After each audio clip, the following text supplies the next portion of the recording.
जाती है। गुल्ली और शॉन डर के मारे बेड के नीचे छुप जाते हैं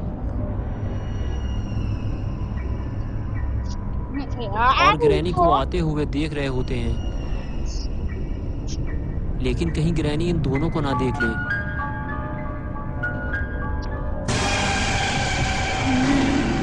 ग्रैनी की आवाज़ सुनकर बुल्ली होश में आ जाता है और वो जैसे ही ग्रैनी को देखता है उसे याद आता है कि ग्रैनी ने उसे बहुत मारा था। तभी वो ग्रैनी को 4-5 चांटे मार के ग्रैनी का मुंह लाल कर देता है। ग्रैनी बुल्ली पे हमला करती इससे पहले ही बुल्ली ने ग्रैनी को जोरदार स्मैक लगा दिया और वो उछलकर दूर जाकर गिरती है। तभी गुल्ली और बुल्ली आपस में बातें करते हैं कि हमें घर से बाहर निकलने के लिए दरवाजे का वो लॉक खोलना होगा जिसकी चाबी ग्रैनी के पास है।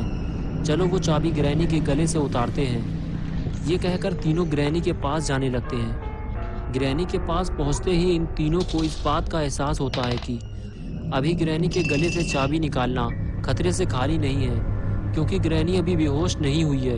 वो किसी भी वक्त इन तीनों की खोपड़ी तोड़ सकती है। तभी गुल्ली शॉन से कहता है कि तुम और बुल्ली इस बेंच को नीचे ले जाकर रखो, मैं ग्रैनी के स्वागत की तैयारी करता हूँ। फिर तीनों ग्रैनी के स्वागत की तैयारी शुरू कर देते हैं। बुल्ली और शॉन बेंच को उठाकर नीचे ले जाते हैं और बुल्ली ग्रैनी को अपने सर पे उठा लेता है और उसे लेकर आगे बढ़ने लगता है। लेकिन ये ग्रैनी को कहाँ उठाकर ले जा रहा है? लगता है ग्रैनी का जोरदार स्वागत होने वाला है। गुल्ली ग्रैनी को लेकर रेलिंग के ऊपर चढ़ गया। बुल्ली और शॉन ने बेंच को सही जगह फिट कर दिया है और ये लगाई गुल्ली ने हाई फ्लाई जंप और ग्रैनी की कमर तोड़कर रख दी।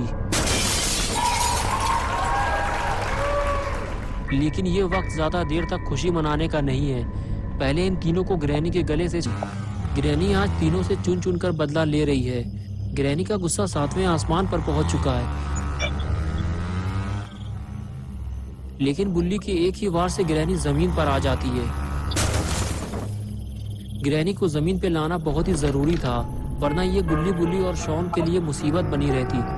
ग्रैनी को लुढ़काने के बाद बुल्ली अपनी स्कूटर लेने के लिए आगे बढ़ता है, लेकिन अभी भी उसे इस बात का डर सता रहा है कि ग्रैनी कहीं उस पर हमला ना कर दे।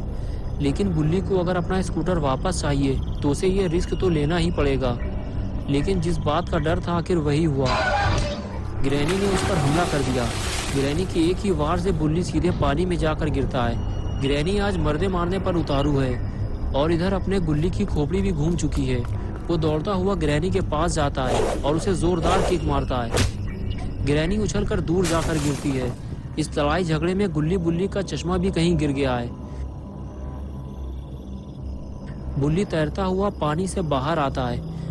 बुल्ली और शॉन भी बुल्ली के पास आने लगते हैं और तभी ग्रैनी अचानक से गुल्ली पर हमला कर देती है। हमला इतनी तेजी से होता है कि गुल्ली को संभलने का मौका ही नहीं मिलता। गुल्ली को बचाने के लिए अपना पॉटी बॉय शॉन दौड़ता हुआ जाता है और ग्रैनी के पैर खींचकर उसे गुल्ली से अलग करता है और ग्रैनी को उठाकर पटक देता है। अपना शॉन भी कोई छोटा मोटा आदमी नहीं है। शॉन द पॉटी बॉय सिर्फ नाम ही काफी है। उसके बाद शॉन गुल्ली को हाई फ्लाई जंप मारने को कहता है और गुल्ली तैयार हो जाता है। दूसरी तरफ बुल्ली को भी जंप लगाने के लिए कहता है। आज गुल्ली और बुल्ली शॉन द पॉटी बॉय के इशारे पे जंप लगाने वाले हैं। पहले बुल्ली ने जंप लगाई और फिर गुल्ली ने। लेकिन ये क्या, मार खाने के बाद ग्रैनी उठकर बैठ गई। लगता है ग्रैनी का पेट इससे नहीं भरा, ग्रैनी को कुछ और देना होगा और ये लगाई गुल्ली बुल्ली ने स्मैक और हो गया ग्रैनी का काम तमाम। आज गुल्ली बुल्ली और शॉन ने अपने दम पे ये लड़ाई जीती।